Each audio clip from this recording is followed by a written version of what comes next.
Alô, alô, galera do Dominando o Jogo. Caio Ferreira aqui na área, com o mestre do COP, Jonathan Taioba. E aí, Dudu, beleza, velho? Fala, Caio. Fala, galera. Estamos aí agora para falar mais uma vez sobre COP, agora numa perspectiva diferente. A gente tem uma série de episódios sobre esse assunto. É um dos assuntos que eu mais gosto de falar, pessoalmente. E... Não é o que a gente mais fala, né? Não é o que a gente mais fala. Mas hoje a gente vai trazer uma pegada diferente, um tema específico, e que eu acredito que é animal. A gente vai falar sobre como a Empíricos escreve as copies de 8 dígitos.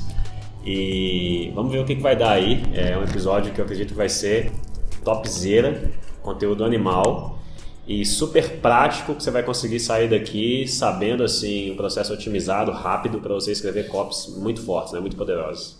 Pois é, eu aprendi esse método pela primeira vez no treinamento que eu fiz lá com a MR Lançamento, né? Com o Rodrigo Correia, que a gente até já entrevistou aqui no Dominando o Jogo. Vale a pena escutar quem ainda não escutou. E fiz treinamento com ele lá e o Rock Vega, que era o cara responsável por espalhar as Ágoras pelo mundo, né? Então é um cara que trouxe Empíricos para o Brasil, né? A Ágora é uma empresa americana, é a maior empresa de publicações do mundo. Os caras faturam mais de 1,5 bilhões de dólares por ano. E eles são donos de uma parte da Empíricos. Até onde eu sei eram 49%, mas enfim, não sei isso com detalhes, mas assim, os brasileiros são donos da maior parte, e esse é o modelo que a Ágora faz, né? A Ágora vai procurando sócios em vários lugares do mundo, e é sócio dos caras, mas eles são donos da minoria, deixam os empreendedores locais serem donos da maioria. E o Rock Vega é esse cara, inclusive até um cara a gente chamar para gravar um episódio com ele, né? Que acho que seria legal, que ele ia atrás, né, antigamente, agora ele não faz mais isso, ele trabalha na Empíricos hoje, mas que ele ia atrás da galera em outros países para abrir as filiais da Ágora em outros países. E assim ele abriu o Empíricos. Enfim, ele deu um treinamento, uma palestra lá nesse treinamento, né, do Cop Experience. E enfim, ele apresentou esse copyboarding para a gente lá. Né? Na época ele estava prestes a apresentar também para Empíricos, então nem Empíricos estava usando isso ainda. Esse processo foi inventado pelo Joe Sheffrin, não sei se é assim que falam do cara, mas... Eu acho que é mais ou menos isso. Por aí, Joe Sheffrin, que é o Cop Chief da Ágora americana, né? Da Ágora, da filial Ágora. Porque a Ágora tem o grupo Ágora, e tem a Empíricos, é uma das empresas do grupo Ágora, tem a Oxford, que é uma das empresas do grupo Ágora, e tem a Ágora Financial, que é uma da Ágora, uma das filiais do grupo Ágora. E esse cara, Joe Sheffrin, ele é tipo o Cop Chief da Ágora Financial, e assim, no tempo que ele está na Ágora, né, como Cop Chief, os resultados deles cresceram pra caramba, assim, cresceram muito. Esse cara ele inventou esse processo com o time dele lá para conseguir escalar as cópias e ter qualidade, enfim. Porque copy é um desafio, né, fazer copy, né, Dudu? Ainda mais em um time grande. É difícil você pegar alguém que sabe nada de copy, a pessoa aprender a fazer copy, desenvolver e fazer copies boas. É uma coisa que demora um tempo, né? É quase um processo caótico, né? Assim, você tem uma folha em branco, e daquela folha em branco você tem que sair lá, no caso da Empíricos, com 40 páginas de copy para vender um produto. E, cara, como é que você faz isso aí, né? Como é que eu preencho 40 páginas aqui de texto e vendo um negócio? É um processo muito caótico, e a ideia desse processo é tornar isso um negócio mais... criar um processo, né? Criar um processo que você consiga seguir e tudo mais, né? Então, é o processo chamado copyboarding, que traz que guia você, né? Ele dá pelo menos ali uma baliza para você saber como que você desenvolve a copy a partir do zero, né? Tô com uma página em branco aqui, e talvez esse seja o problema de muita gente. Cara, não sei escrever copy, eu tô com uma página em branco, eu não sei o que eu falo, por onde eu começo, o que eu começo a falar, e se tem aqueles modelos padrão que todo mundo segue, né? Conta a história, jornada do herói e tal, aquela transição, dá um conteúdo, depois fala a oferta, e copy tudo igual, porque não tem é o que se tem aí, né?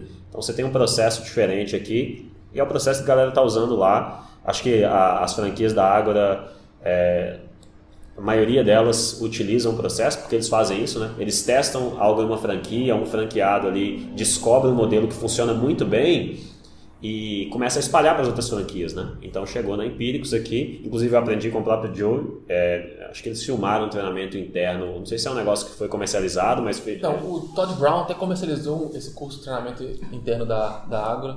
Isso. Eles treinando a equipe de copy deles, ensinando esse método aí, foi aí que eu aprendi também. É aula 9 de treinamento. Aula 9 de treinamento, já tá até na mente do cara, né? É porque o próprio Rock, depois eu fui no Empíricos, visitar lá e tal, e o Rock me deu acesso a a aula 9, que tinha copyboard. Massa. Né? Aí depois eu fui comprar o Code Brawl completo e tudo, mas... Isso, eu vi ele completo, que é uma gravação bem underground, né? Eles estão numa salinha, parece que no subsolo da Ágora lá, e os caras estão ensinando o time de copy, tipo uma parada bem insana mesmo. Mas eu sei que é a 9, porque tipo assim, ele me liberou só a 9, só entendeu? A 9. Aí eu falei, putz, velho, essa cadê 9, a 10, né, cadê o resto, tipo assim, cadê o resto, né, velho? Aí que eu fui achar o resto, entendeu? Porque tava com o número 9, né? Eu falei, putz, velho, tem mais aí. Massa. Pois é, vamos lá então, copyboarding, entender que bicho é esse.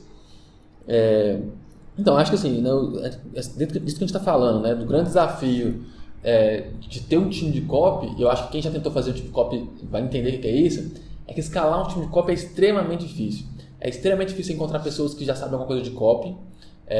E mesmo assim, quem já sabe, tem um gap muito grande ainda de saber teoria, ter feito um cursinho na internet e conseguir escrever copy boa, né, conseguir produzir copy boa.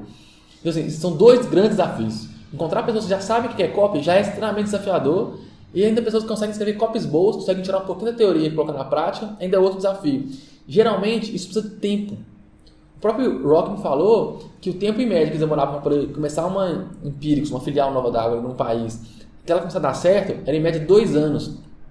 E o principal desafio é esse, é formar um time de copy que consegue escalar. Sabe? Porque então assim, a galera precisa ficar 2 anos sendo treinado pelos melhores do mundo, porque a galera vai fazer treinamento nos Estados Unidos, na França, tem um treinamento que eles falam da Ágora, que eles vão para um castelo na França, levam os copos e pegam os melhores copos para treinar os copos novos. Então assim, os caras estão com os melhores dos mundos, os caras são treinados pessoalmente pelos caras que a gente escreve os livros que a gente lê, né? E passam muita copy e demora 2 anos para começar a ficar bom. Cabuloso. Então assim, é um negócio que é difícil, é um gargalo grande. Então escalar isso é extremamente desafiador. E na minha opinião, esse que é o grande salto da Ágora. Isso que faz a Ágora ser o que ela é. Isso que faz a Ágora estar em vários países igual tá. É porque esses caras conseguiram escalar um time de copy, conseguiram dominar um processo que é extremamente difícil. Os caras conseguiram, enfim, masterizar isso, né? E conseguir escalar e replicar isso em vários países, com culturas diferentes, com pessoas diferentes. E o massa é que eles transformaram isso numa ciência, né, velho? Porque assim, a princípio, quando você começa a estudar copy, parece que é um negócio totalmente criativo e aleatório, artístico. Só que não, os caras transformaram em ciência, eles conseguem testar, e cara, tem esse elemento aqui e vamos remover ele da copy, faz um teste, tem volume de teste, então eles conseguiram perceber o impacto de cada elemento dentro desse processo todo e tal. Isso trouxe muito mais inteligência e poder enfim, desenvolveu muito a disciplina de copy, né? Acho que a Ágora tem uma parcela assim considerável no que o mercado hoje mundial entende como copy marketing direto, né? Vem sendo desenvolvido isso há mais de um século, mas acho que a Ágora, de forma geral, ela tem uma parcela de relevância muito grande, assim. Sim, né? até no próprio episódio que eu gravava com o João Campos, que eu não sei se é 48, que é um episódio que, cara, quem não escutou precisa escutar. As escolas de copywriting. As escolas de copywriting com o João Campos. E ele, inclusive, esse cara trabalhou um tempo na Empíricos aqui no Brasil. Ele já era um copy sensacional, ele trabalhou um tempo lá só para poder aprender, enfim, entender mais do processo da Ágora. E ele fala nesse episódio que a escola da Ágora é a escola mais moderna de copy, né? É a escola mais atualizada, mais, enfim, não sei se é eficiente, mas a última tecnologia que tem em termos de copy, assim, né? O conceito de Big Idea, de lead, que até onde eu sei, esse conceito de lead foi o Mark Ford que trouxe isso para a ideia de copy, né? É um conceito jornalístico que o cara trouxe para o mundo de copy, que é o começo do texto jornalístico ali. Sim. Então ele foi misturando, ele é jornalista, né? O Mark Ford é jornalista. Então assim, eles foram misturando com o que já tinha aí, né? O conceito de Big Idea não foi o conceito deles, né?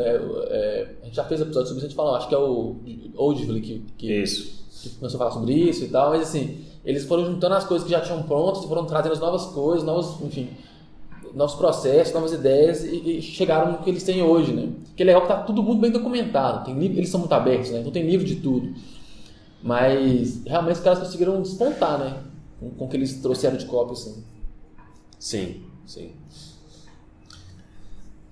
E aí, assim, eu acho que o copyboarding não é o único processo de copy que existe, né?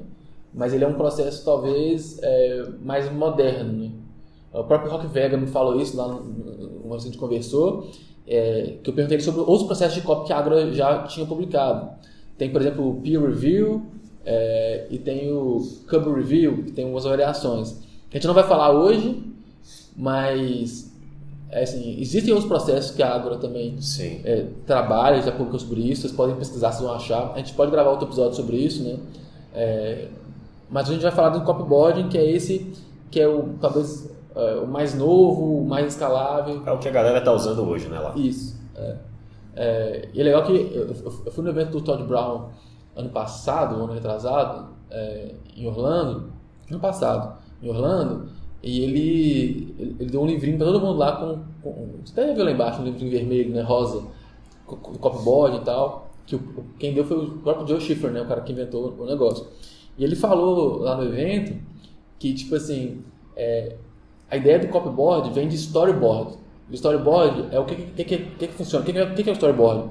No cinema, antes da galera fazer os filmes, eles desenham todas as cenas.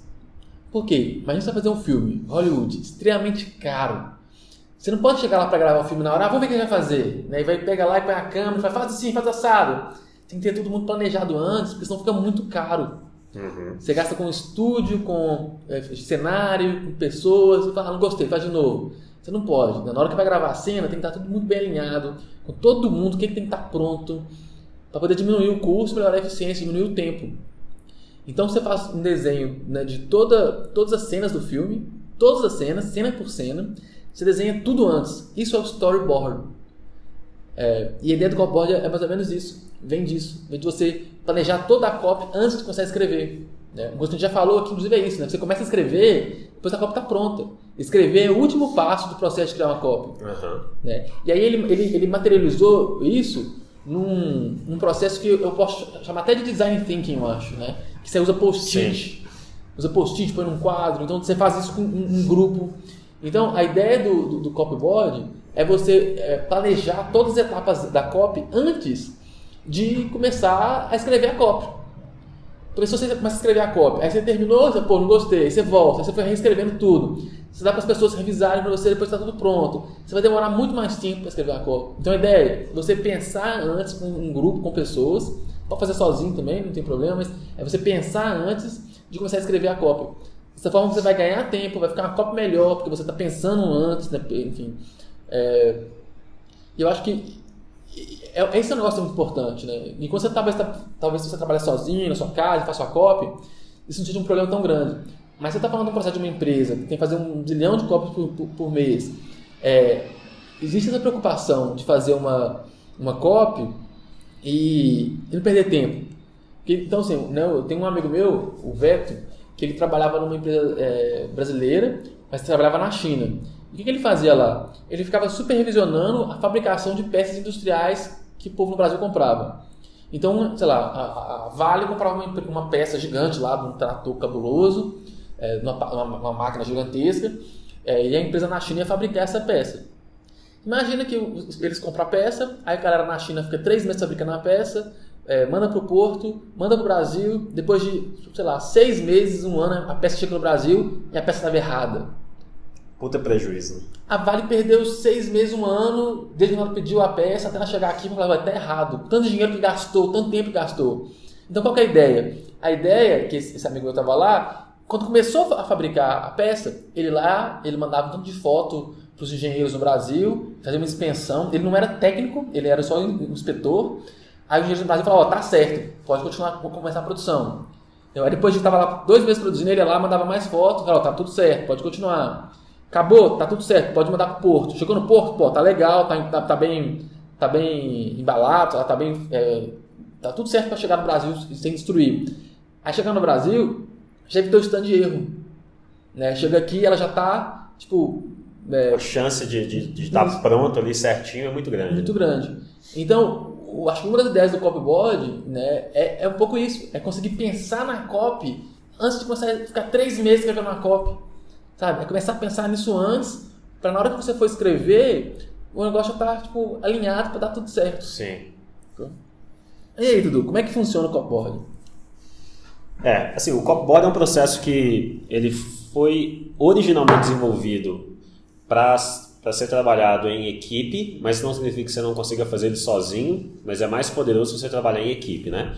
Basicamente, ele funciona da seguinte forma: você vai precisar de um papel em branco ou um documento do Word em branco e você vai escrever lá em cima a sua ideia. Então, basicamente, ele começa da seguinte forma: você tem que ter uma ideia, né? Ele começa a partir de uma ideia, uma big idea. Né? É a big idea. Então, você começa a partir de uma big idea, a partir do que é a sua grande ideia, e você reúne todo o time de copy. No caso, eu vou explicar o processo que a Empíricos e a Ágora, de forma geral, utiliza, mas se você trabalhar isso sozinho, enfim, você vai adaptar para a sua realidade, né? Reúne todo o time de copy e você conta a sua ideia, você apresenta a sua big idea para o time de copy. E aí, a grande questão é, você tem então a sua folha em branco, ou o seu quadro em branco, ou o que for, e lá no alto tem a sua ideia. Você escreve lá o título, a sua ideia lá no topo. E basicamente, o processo agora é, você distribui post-it para a galera, e a galera vai escrever... um quadro, né, que é legal. Isso, faz num quadro. Esse quadro aqui a gente tem conta disso. O quadro, a gente está aqui num quadro branco aqui atrás, para fazer o... Legal. Você pode escrever post-it e pregar na parede. Enfim, se você não quiser escrever no quadro, escreve um post-it e pega na parede.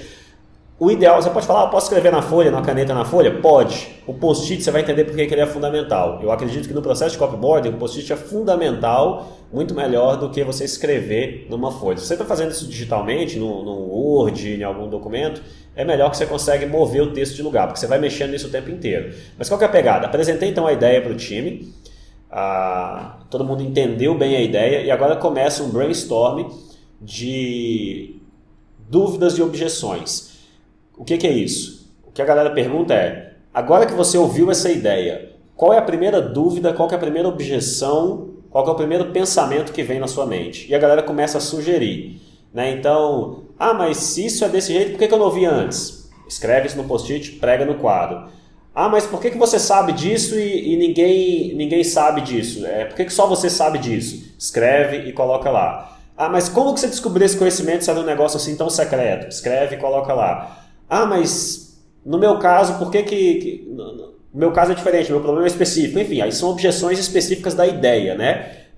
Cada ideia vai levantar objeções específicas.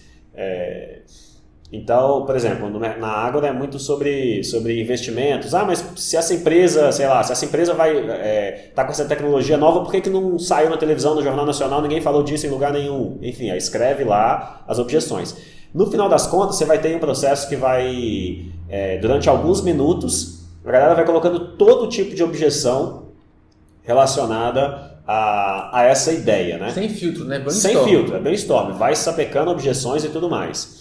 E você vai ter ali algumas dezenas, talvez, de objeções relacionadas à ideia, relacionadas a tudo isso, né? Como que eu faço para saber disso aí mais?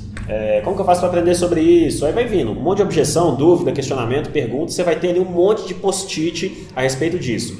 Esses post-its são a linha mestra que vai conduzir o desenvolvimento da sua copy. O próximo passo, então o primeiro passo quebrando em passos aí, né? O primeiro passo é você apresentar a sua ideia. O segundo passo é você ter um brainstorm de objeções e dúvidas e questões que essa ideia levanta. Você vai colocar isso tudo em post-it. O terceiro passo é ordenar isso numa ordem lógica em que esses questionamentos aparecem na mente da pessoa. E essa ordenação, esse processo de ordenar isso logicamente, é um processo muito seu, né? Você vai, ali com a equipe, é um processo também de brainstorm. Então você tem ali, sei lá, 40 questões que surgiram. A pergunta é, dessas 40 aqui, qual que é a primeira que aparece quando eu conto a ideia para a pessoa? Você coloca ela no topo. Então lembra que você tem a sua folha em branco? Você tem lá o seu quadro que você escreveu lá no topo dele a sua big idea? Você vai colocando de baixo para cima os post-its. É interessante que eu estou falando aqui, eu estou gesticulando com a mão, né? Como se a galera estivesse vendo. Mas você coloca de baixo para cima, logo debaixo do título, o primeiro post-it com a primeira dúvida, o segundo, a segunda dúvida, a terceira dúvida. E você vai ter então uma coluna, como se fosse uma espinha dorsal descendo ali de post-its que vão ordenar os tópicos que você tem que abordar na sua copy.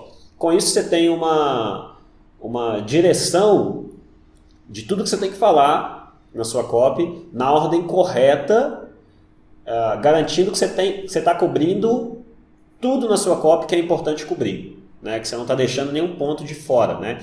E aí pode ser que você erre no sentido... Onde você pode errar nessa parada aí, na minha visão? Você pode errar em não conseguir acertar as objeções, do tipo, cara, tem uma objeção aqui que surgiu na mente do cara, mas eu não consegui acertar. No processo de brainstorming, quanto mais gente tiver, você garante que você vai cobrir mais isso, né? Eles falam que o ideal é de fazer com 3 a 5 pessoas.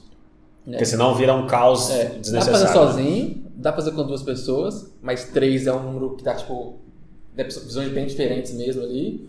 E mais que 5 começa a ficar, tipo, muita gente, vai ficar muito complicado. Porque eu acho assim, de 3 a 5 pessoas é o ideal para isso. Porque daí você tem certeza que, cara, é bem provável que a gente cobriu as objeções todas, não esquecemos de nenhuma. Esse é o primeiro erro. E o segundo erro é você ordenar isso errado. Então você coloca, por exemplo, como a primeira objeção... Qual que é o preço? Qual que é o preço? E essa não é a primeira objeção que vem na mente do cara. A primeira objeção que vem na mente do cara é alguma coisa relacionada à ideia. Então você pode ordenar de forma incorreta. Isso é um perigo, por quê? Porque você corre o risco de... Porque é o seguinte, quando uma objeção surge na mente do seu cliente, isso é um princípio de copy, você tem que eliminar essa objeção o mais rápido possível. Então, se você escreveu alguma coisa na sua copy que naturalmente gera um questionamento, uma dúvida, você tem que tratar essa dúvida imediatamente. Não deixa para tratar isso lá embaixo, porque o cara não vai continuar lendo a sua cópia com uma objeção na mente dele. Ele vai ficar preso naquilo ali, ele vai abandonar, o ceticismo vai aumentar, então você tem que eliminar essa objeção o mais rápido possível. Esse é um dos grandes diferenças entre vender 1 a 1, né, ou vender numa cópia. Sim, porque verdade. na venda 1 a 1, você vai conversando com a pessoa e quando a pessoa vai aparecendo, você vai tratando cada uma delas. Agora, na cópia, o que você pode fazer é tentar antecipar o que vai aparecer. Sim. Né? Essa é uma das grandes diferenças. Exatamente. Então, são esses 2 erros, né? E à medida que você vai fazendo o processo, você vai melhorando isso aí, né? Você vai se tornando cada vez melhor em identificar de fato as objeções e depois em entender qual que é a objeção que vem primeiro, qual que é que vem segundo, qual que vem em terceiro, qual que é a objeção mais importante. E vai ordenando isso na copy, né? Uma dica que talvez pode ajudar é tentar ter pessoas que conheçam bem o cliente. Então, se tem alguém que atende o cliente, será que não pode ter alguém participando? Participando, sim. Às vezes um especialista, alguém que atende o cliente, às vezes algum cliente, talvez, um seu cliente, e às vezes 1 ou 2 copies, sacou? Não precisa ser todo mundo copy, né? Sim, pode verdade. montar um time que vai ter insights, né, inputs diferentes para conseguir fazer um negócio bem legal. Sim. E esse processo é um processo que ele também não precisa ser engessado, né? Porque assim, rodei a minha copy, eu vou coletar os primeiros feedbacks ali e dali eu consigo ter post-its novos que eu vou encaixar ali na minha copy, né? Eu vou ordenar de novo, eu posso voltar e mexer na minha copy com base nisso, né? Então, você vai terminar esse processo de copyboarding com um quadro ou na sua parede ou um documento em branco com a sua ideia escrita no topo e uma lista de post-its ou de temas que são dúvidas, né? São as objeções. São as objeções. Isso aí, basicamente, são os tópicos que vão conduzir a sua copy desde a headline, desde o título, até o fechamento da sua copy. Porque vai chegar um momento em que você vai matando as objeções e a dúvida começa a ser relacionada ao produto. Do tipo, como que eu faço para saber mais disso? Aí como que você vai responder essa questão? Tem um produto que é isso, isso e isso. Mas o que eu vou receber nesse produto? Ou seja, as próprias objeções, elas te conduzem até o momento de apresentar a sua oferta. Mas quanto que custa? Mas e se eu não gostar? Você vai apresenta a garantia. Né? E como que eu vou receber? Você vai receber isso por e-mail, acesso e tudo mais. E os etc. bônus são para quebrar objeções. Os bônus são para... mas tá muito caro. Não, mas você recebe esse bônus. Então, enfim... as próprias objeções, elas vão descendo até o nível onde você apresenta o seu produto, né? E se elas não fazem sentido, inclusive esse é um processo que, como que eu sei que eu acertei? Como que eu sei que eu azeitado, né? Tá indo assim. Tá ajeitado. É que depois de você ordenar essas objeções, uma embaixo da outra, você vai fazer o processo de transformar isso em headline. Então, se a objeção não sei, por que só você sabe disso e mais ninguém sabe? Né? Você apresentou uma ideia tão inovadora e o cara pergunta, por que você sabe disso e mais ninguém sabe? Essa é uma objeção. Você não vai escrever a objeção na sua copy, você transforma essa objeção numa headline que já responde a objeção. Você não coloca, por que só eu sei disso? Não, você já responde a objeção. Como eu descobri essa técnica inovadora? Como eu esbarrei com isso? Como que essa técnica chegou até mim? Mas antes de já ir para a parte da headline, eu gosto de fazer... A gente tem um brainstorm de levantar as objeções, depois eu gosto de fazer um brainstorm de como vai quebrar essas objeções. Aproveitar o grupo que está unido ainda, para todo mundo dar ideia de o que você pode fazer, quais são os recursos que você pode utilizar para quebrar essas objeções. E aí eu gosto de parar o copyboarding aí. Né? E depois o copy pega esse insumo e transforma em headlines e tal. Faz a headline e segue o fluxo. Entendeu? Massa. Porque também assim, levantou objeções, mas também a galera pode dar ideias de como quebrar essas objeções. Isso originalmente não faz parte do processo de copyboard, né? Pelo menos talvez eles usem hoje uma evolução, mas isso aí é Baikaio, né? Não sei, pode ser. Do treinamento do que eu vi da galera lá, não é um processo que eles fazem. O copy mesmo é que vai desenvolver como agora ele quebra cada uma dessas objeções, né? Mas é interessante você usar a galera assim. São ideias, ele vai escolher o que ele vai usar. Ele vai escolher o que ele vai usar. Mas são ideias que ele chega para ele. Porque a questão é, depois que você tem essas objeções listadas, você transforma isso em headlines, headlines ali para tratar cada uma dessas objeções. E isso que você falou é muito legal, que tem que tomar muito cuidado para essas headlines não levantarem objeção. Boa. Você acabou de falar. Né? Mas é importante explicar isso, porque você não sabe se todo mundo vai ter objeção.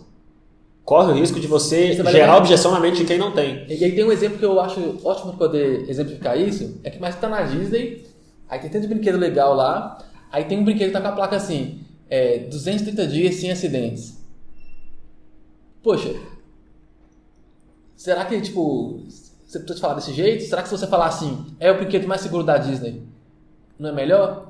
Se você falar que tá 200 e tantos dias sem ter acidente, você não tá levantando uma objeção, poxa, pode ter acidente, não vou nesse brinquedo não, vou em outro. Exatamente. Agora, se você falar que é o brinquedo mais seguro da Disney, você tá eliminando essa objeção sem levantar ela. Quem tem objeção, quem chega ali com essa objeção, bate o olho e se tranquiliza, você responde a objeção desse, e quem não tem, lê aquilo ali e não cria objeção na mente dele. E aí a ideia de você transformar essas objeções em headlines é esse o desafio. São sub-headlines, né? Sub-headlines. Headline que é a brigadinha. Sub-headlines ali que vão conduzindo.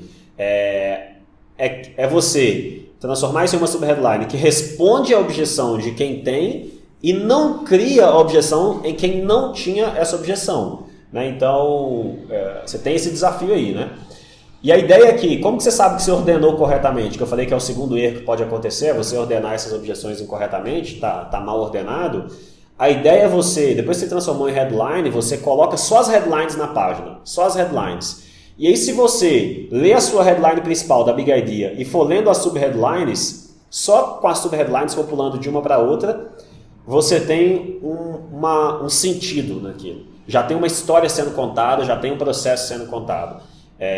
Faz sentido sem o cara ler o corpo, né? Ele só lendo ali as sub-headlines, ela faz o sentido. Se você pula de uma sub-headline para outra, a segunda para a terceira para a quarta, a quarta para a quinta, e parece que você está mudando completamente de assunto, não está dando não tá dando uma sequência lógica na ideia, é porque provavelmente está faltando alguma coisa ali. Você tá esquecendo algum ponto, né? Então essa é uma forma de você garantir que você não está errando demais na ordem cronológica. E está bem alinhado com a forma que as pessoas leem copy hoje, né? Porque a maioria das pessoas leem o texto todo corrido. Sim. Elas pegam, leem a headline, aí leem um pouquinho ali é sobre a headline, ali outra sobre a headline, ali outra sobre a headline. Fala, essa aqui é uma coisa que eu me interesso mais, tenho mais dúvida. Né? Talvez é uma objeção que a pessoa tem mais. Aí ela vai para ler o que está ali embaixo, aí ela vai ler outra sobre a headline, outra sobre a headline, essa aqui também eu acho mais interessante, ela vai ler mais aquilo ali. As pessoas estão mais escaneando os textos do que lendo ele tudo, né? Sim. Então, dessa forma, você consegue tratar umas objeções importantes, mas e aprofundar para quem precisa de aprofundar, né? Naquele texto ali. Porque o processo ela vai bater o olho na sub-headline ali, e se é um assunto que ela já concorda com o que você falou na sub-headline, não era uma objeção que ela tinha, você vai reforçar aquilo, ela vai pular para o próximo, ela não vai ler, porque a ideia o processo depois daqui é que você vai ter uma página então com a sua Big Idea e depois as sub-headlines. O trabalho do copy agora é preencher os espaços entre as sub-headlines com o conteúdo. Então você tem as sub-headlines que vão dirigir a sua copy e agora você tem que escrever entre elas, né? Então você tem lá uma sub-headline, vai colocar ali 1, 2, 3 parágrafos, que seja, com o conteúdo em cada uma delas.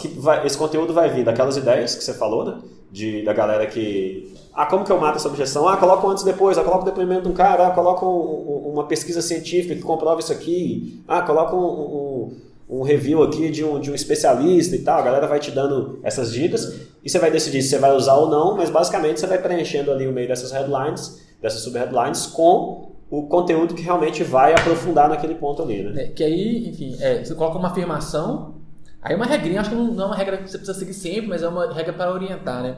Você põe uma afirmação. Então você põe a sub-headline, que é uma afirmação, é um claim, né? É uma afirmação quebrando a objeção, sem levantar a objeção. Aí depois você põe uma afirmação no primeiro parágrafo, tipo, explicando melhor. Aprofundando um pouquinho mais. Depois você põe 2 a 3 provas para poder provar aquele ponto. E a gente já falou sobre elementos de prova, né? Tem um episódio sobre elementos de prova, você pode voltar lá e olhar. Tem mais de 40 possibilidades de como provar as coisas. E depois você põe 2 ou 3 benefícios que aquela afirmação promove. Então você tem uma copy totalmente focada, né, em identificar as objeções, quebrar a objeção, aí depois você vai provar que aquilo é verdade, depois vai falar quais são os benefícios que você está promovendo. Então, já formou a estrutura inteira, você vai fazendo isso até o final. Lógico, lá no final você vai falar do call to action, então você vai sair um pouco dessa estrutura. Sim. Né? Tá tudo bem. Mas, então assim, a gente tem a Big Idea lá no topo, que tem o objetivo de atrair a atenção das pessoas, fazer a sua cópia, a sua ideia, destacar no meio da multidão de tanto de coisas. Tem que ter uma ideia, uma Big Idea, uma ideia diferente, sensacional, que atrai as pessoas e, enfim, gera um benefício para elas. Toda a ideia de Big Idea que a gente já falou também. Aí você começa a vir com as quebras de objeção, afirmação, prova e benefício. Né? Quebra de objeção, afirmação, prova e benefício. Nesse formato, né, não é uma regra divina, né? Você pode mudar, variar. Às vezes você não vai ter 2 provas para colocar, 3 provas para colocar, vai pôr uma só. Né? Pô, ideal que você tenha 3. Né? Ideal que você tenha 10, vai escolher as 3 melhores. Benefício também, pô, não tem benefício. Pô, então se não tem benefício, será que tem que pôr isso mesmo? Será que você tem que melhorar seu produto? Né? Então assim, vai te dar algumas ideias até para o produto e tal, mas você tem uma copy bem alinhada, com muita prova, muito benefício e quebrando objeção. Né? Que eu acho que é bem basicão mesmo, tipo uma copy boa, eficiente. Sim. E que não seja tão complicada assim de fazer. Por isso que eu acredito que ela garante que você não está deixando nada de fora, desde que você seja bom em identificar essas objeções, né? Porque pode ser que você não tenha identificado todas. Se você faz isso sozinho, é um risco.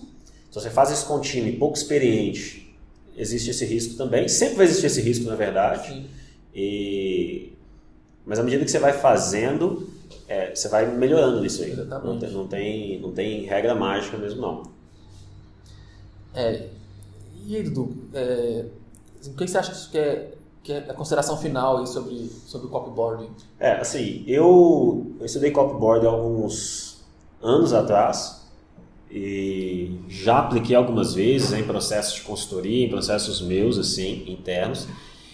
Eu acredito que qual que é a grande sacada do copyboard? É o que a gente falou, é uma forma de escrever uma copy rápida, é uma forma de tornar um processo totalmente caótico, nem é um processo, né?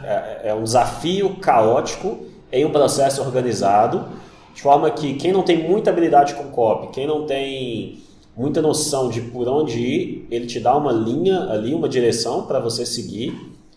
E eu acredito que é o melhor processo, como você também falou no início, para o cara escalar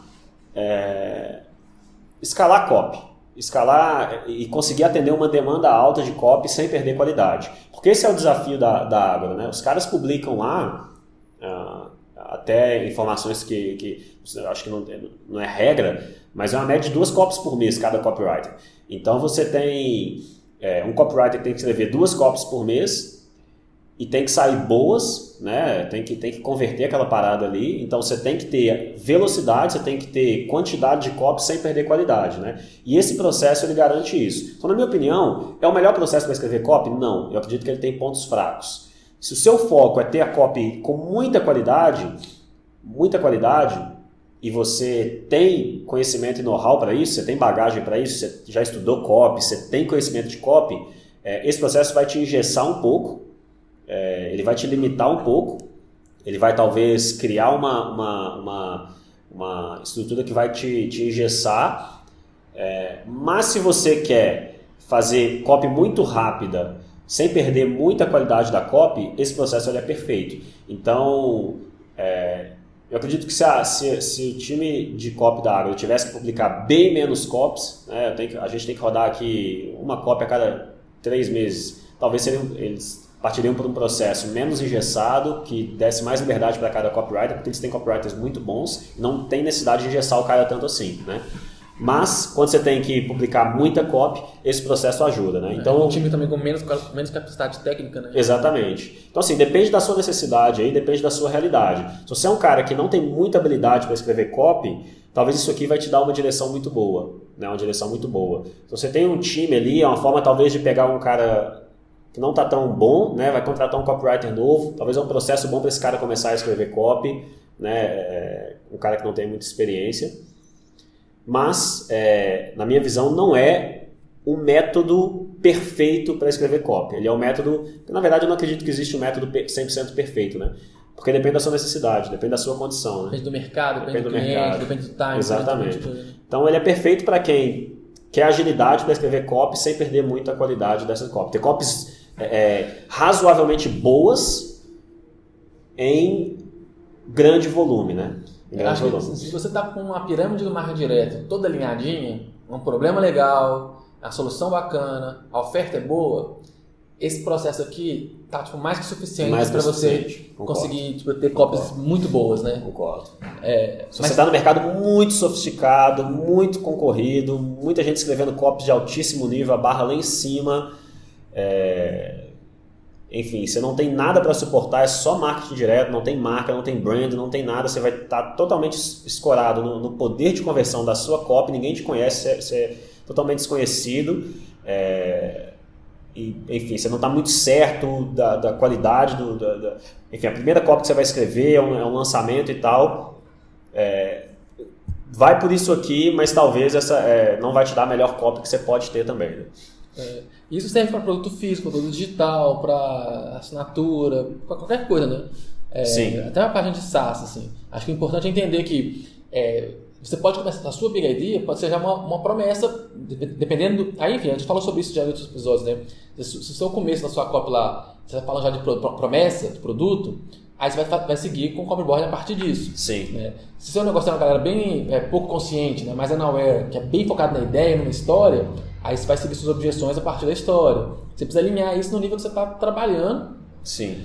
Mas você pode ter uma página extremamente consciente, já com a promessa lá em cima, e aí as objeções vão totalmente relacionadas à promessa já ao produto. Né? Você pode usar isso para qualquer coisa mesmo.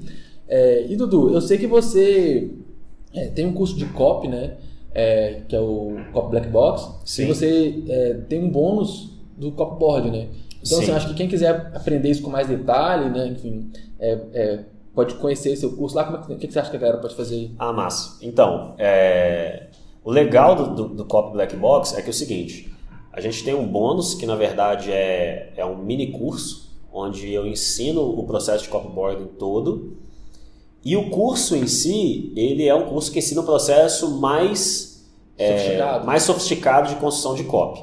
Então, você tem um conhecimento Porque a verdade é que o copyboarding, você tem... O copyboarding é um processo de escrita que se encaixa no método mais sofisticado. Porque, por exemplo, tem tipos de lead para cada nível de consciência. Então, você tem lead de história, lead de promessa, igual você falou aí agora. Você tem o lead de segredo.